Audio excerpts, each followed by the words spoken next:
আপনাকে ধন্যবাদ।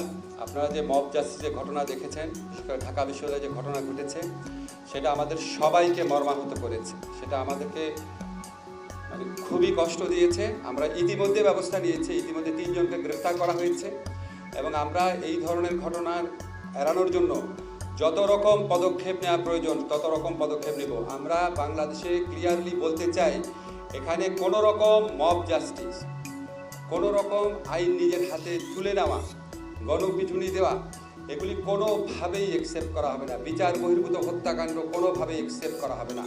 এগুলি যদি ঘটে, আপনাদের একটা জিনিস নিশ্চিত করতে পারি, আমাদের সরকার তাৎক্ষণিকভাবে ব্যবস্থা নেবে, আইনের মাধ্যমে উপযুক্ত শাস্তির তদন্ত এবং বিচার সাপেক্ষে উপযুক্ত শাস্তির ব্যবস্থা করা হবে। সেটা কিছু আলামত আপনারা কালকে পত্রিকাতে আপনারা নিজেরাই ছাপবেন যে 3 জনকে অলরেডি গ্রেফতার করা হয়েছে।